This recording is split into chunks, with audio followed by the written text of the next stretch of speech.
to calm our nerves a little bit, we're gonna take a little shot together. Yeah, let's do it. A pre-shift cheeky.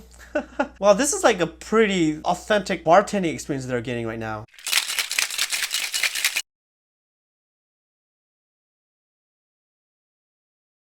What's up guys, this is Alan again, back with another video. And today we're gonna check out this video that was recommended to me, and it's called Ladylike Tries Bartending for the First Time.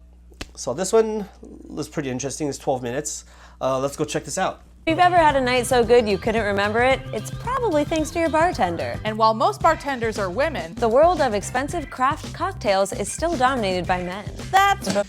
Yeah, I guess that's true. Yeah, because I've been working in fine dining and craft cocktail bars. Yeah, I guess it is kind of mostly guys, but it's starting to change, especially in places like San Francisco, Portland, New York. I would say it's still being dominated by men, but it is getting closer to like 50-50. And today we're becoming bartenders. Bartenders! It's Ladylike!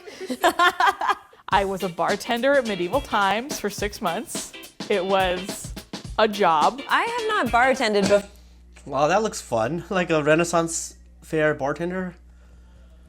I did, however, open my own lemonade stand when I was 12. It's really, really hard to make a living as a bartender because you are basically at the mercy of drunks and soon-to-be drunks. I have two different categories. Once again, that depends on what kind of bar you work at. Like, fortunately, in fine dining and craft bars, we don't really deal with a lot of people who overconsume just because, it just costs a lot more to drink there. Categories of favorite drinks. One category is any and all tiki drinks. I'm a big fan of tiki bars. Yep, same here. I love tiki drinks. Like, I don't really drink cocktails when I'm not working. Usually just do stuff neat or beer or wine.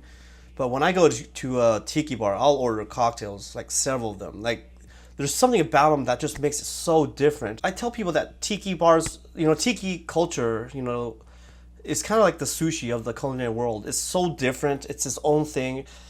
It's not like, a lot of French and Italian cooking have a lot of similarities. Sauteing a dish is the same thing with tossing, with a wok. There's a lot of similarities in cooking, but sushi is like its own world that there's no other culture that the culinary style is very similar. Tiki is like the same thing. Like, there are bartenders, like craft bartenders, who would make, have knowledge of all these whiskeys, all these cocktails, and they won't even know how to make a zombie, a hurricane, jungle bird, because these are drinks that have a lot of complex syrups that can't be made in a lot of places. So yeah, like a lot of these, I do love myself a good tiki drink, so me and her, same page. My favorite drink is the Manhattan. Classic drink. Give me some cherries, give me some bourbon, give me whatever else is in it. To help us Sweet vermouth and bitters. become bartenders, we're gonna have 3 challenges. Challenge number 1, learn to mix a simple drink. Hi. Challenge number 2, create our own signature drink. Ooh. Yeah, nice. That's a lot tougher. Like, a lot of bartenders, they know how to make good drinks, but when you tell them to come up with one themselves, they are like, boop, no idea.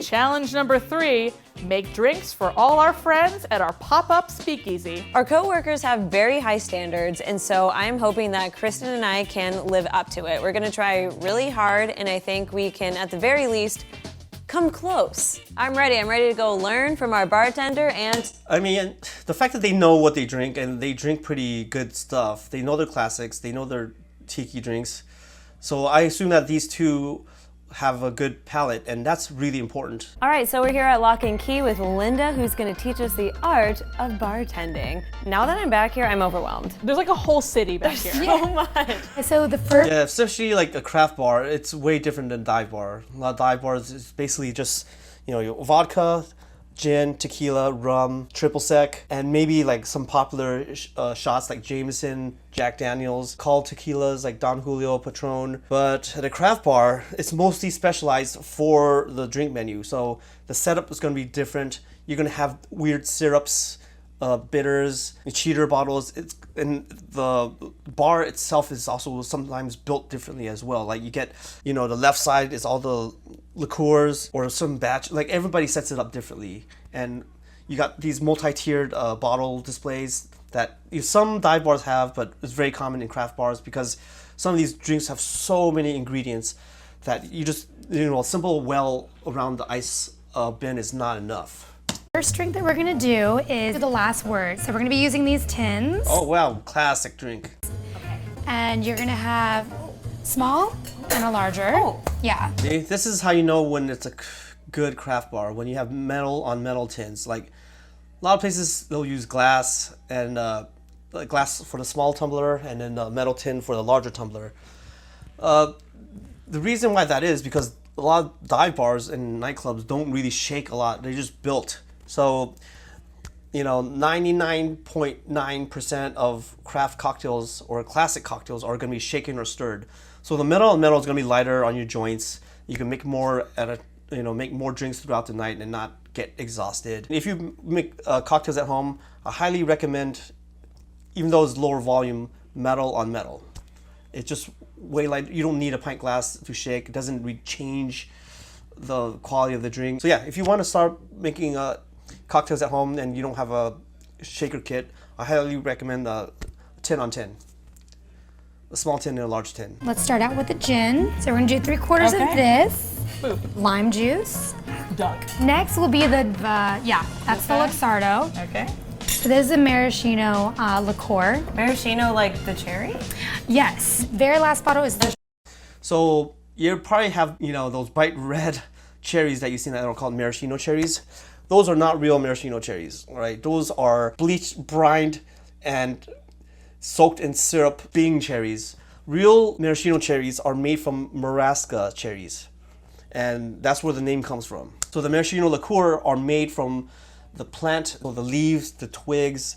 They are very full of flavor, and the liqueur, this liqueur is made, it's very, very complicated. It takes like several months. You gotta soak, the spirit into these leaves and twigs, and it absorbs the aromas. chartreuse. Now we're gonna fill it with ice. There we go. Take the tin, the larger one, and you're gonna put it on top and smack it down to seal it. Yeah. So the reason why you put the small tin on the bottom and the large tin on top like that before you flip it is because it prevents you from overfilling the shaker. So when you break it, it doesn't just spill. Because the smaller tin just can't hold as much as the bigger tin. So if you build the drink on the bigger tin, you might have more ice or liquid than you can handle. Give it a whack and it'll break on its own. You'll see us like smacking the crap out of our tins. Okay. There we go. You got there. Yeah. Yeah, she's hitting it correctly too. A lot of beginners, they have, they get stuck. Not even beginners. I know a lot of experienced bartenders, but they don't use a lot of cocktail shakers. They can't even break it open. They'll like slam it on the bar. It's like, don't do that. Just slap it on the side. That's it. You're just trying to let air come back in because when you shake ice, the coldness, it gets gradually colder as the ice chills the drink, and it creates a negative pressure, and that sucks the tins together. And hitting it, you're just letting the air come back in, and you can take off the smaller tumbler. You whacked it off. I'm sorry. Okay. Grab what is called your Hawthorne strainer, which is gonna have the spirals. Oh, I've always seen these. Did not know what they were. Is precarious. Yeah. That's called double straining. The main Hawthorne strainer strains the ice out of the drink, and the fine mesh strainer strains the ice bits and pulp if there's any from the juice. So yeah, this is good technique right here. Now you guys can take it back and like drink it. Okay. Cheers. Cheers. Ooh. Hi. Hello, new go-to. Yes. Yeah, the last word is like one of my favorite classic cocktails too, especially because it has green chartreuse, which is freaking tasty. We'll set you there. Now we're going to be learning to make our own signature cocktails. I think for mine, I want to do something that's whiskey-based that even people who don't like whiskey can enjoy. I think that with whiskey, I like to call myself a spirits proselytizer. Like whatever people don't like, I'll try to make them like it. It's crazy how people say that I don't like rum, I don't like gin, but it's like, dude, you just haven't had good rum, you haven't had good gin. There is a spirit for everyone. something that would help with the flavor would maybe be using like grapefruit juice. Something that is made with that is the brown derby, but instead of just using honey, I figure a rosemary syrup, which we made in-house. Yes. I love herbs. So we're gonna do So yeah, they're making a sour drink. So sour drinks are gonna be a spirit, a citrus and a sweetener, which is most drinks are sours, daiquiris, margaritas, Long Islands, mojitos. So it's a very good way to introduce people to a spirit that they don't like. Looks like she wants to make a whiskey drink for people who don't drink whiskey. So going towards the sour route is the best way to approach it. Because if you go for a spirit forward drink, it's gonna be like, oh, this is way too strong. It tastes too much like bourbon. At least with this, you can soften up the bourbon with the syrup and then the citrus. 2 ounces of the bourbon. We're now going to grab the rosemary syrup. Oh, Now the grapefruit, we're gonna do 2 ounces of that. Put ice into the small side of your shaker. I'm never gonna remember to do that. Yeah, most people, especially new people, they always put it on the big tin, and then when you put the ice and they slam the thing and they break the tins open, all this like ice just falls out because there's more than they can handle. Yeah, nice color. The very last thing is always the garnish. Let's grab a nice fresh Yeah, she puts away the tools. Like, I hate it when people bartend and they serve the drink with the dirty shakers and stuff right next to in front of the customer's face. rosemary sprig. Give it just a nice little smack on your hand.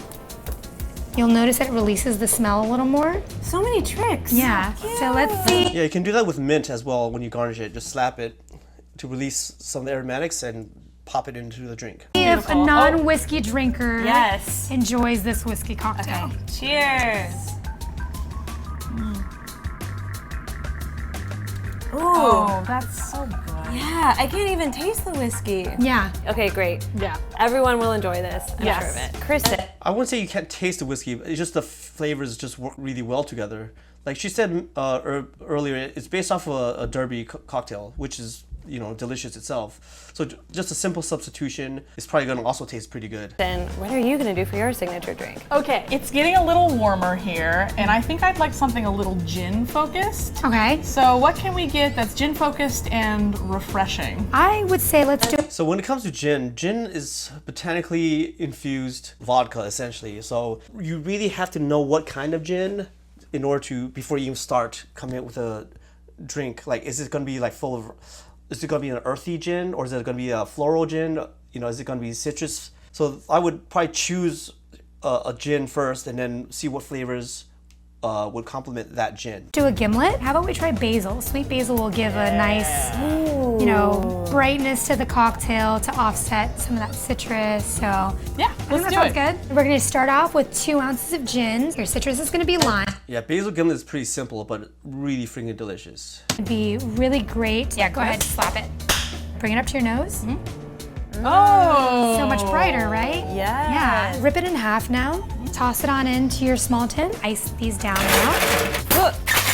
Yeah, just like mint, you don't have to muddle basil. It is more tougher than mint, so it does need a little bit of a physical trauma. So yeah, you can just shake it into the ice. Hitting it inside the shaker will muddle the basil. For the garnish, just grab a lime wheel. Just want to put it on the lip because it'll be a really pretty presentation. Give it a sip. I hope you guys like that. Also, personally, I prefer wheels over wedges. They just look so much better. Additionally, when you give the wedge to the guest, it's kind of like, here, you finish it. Because they're always going to squeeze it in. And if the drink is already balanced, and they squeezed in the lime juice, now it's going to have more lime juice, so it's going to be unbalanced. So yeah, I prefer wheels over wedges.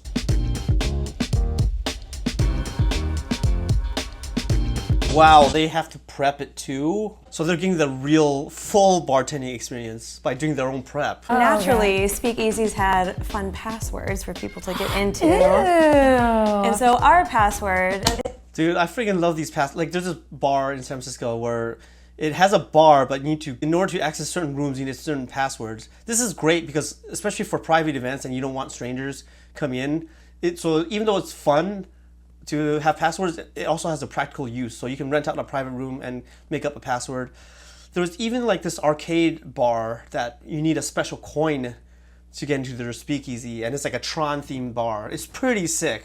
You can like have a dive bar, and you can have a little speakeasy inside that makes like craft drinks. So you got dual identity bars. So yeah, it's not just fun, but there's like a lot of practical uses for it too. It's gonna be named after you. It's Linda. I love that. I'm such a geek. I'm like, yay, my name's Cassie. To calm our nerves a little bit, we're gonna take a little shot together. Yeah, let's do it. A pre-shift cheeky. Well, this is like a pretty authentic bartending experience they're getting right now. I'm gonna get the bigger basil out because this basil is very tiny. And Damn! And at first I was a little worried because the glass only looks halfway full, but then I tasted it and it's so fucking delicious I don't even care. I can't believe she made this. Dude, basil gimlet, it's a very easy drink to make. You make it at home. Give it a shot if you're afraid of gin. we're making it work. Making it work. There are so many people behind you. We had to say password to get in, which is really cool. This is a huge crowd for 2 people who have never done this before. But it looks like they're killing it though. My shirt is now infused with bourbon. Bartender spilled my drink. Well, Other than that, I got no complaints. I just can't believe that this is happening. all right. How long's it been? It's been 15 minutes. Wow, they are. This is gonna be a long shift for them. They're empty. Like you look out and everyone, That's like true. every drink that they got, you see everyone drank all of it.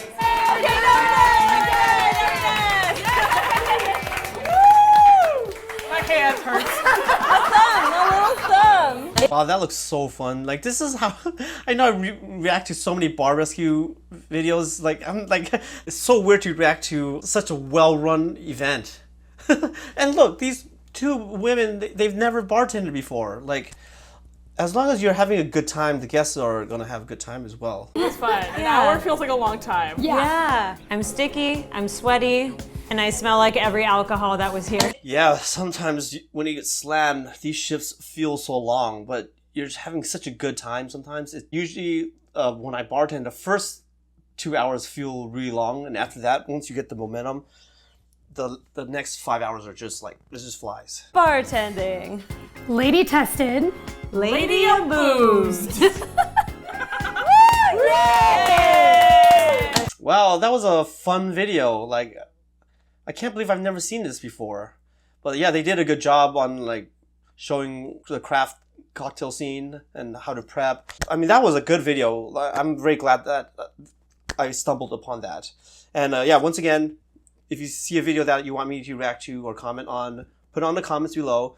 And once again, if you haven't done so already, don't forget to like and subscribe. And I'll see you guys on the next one.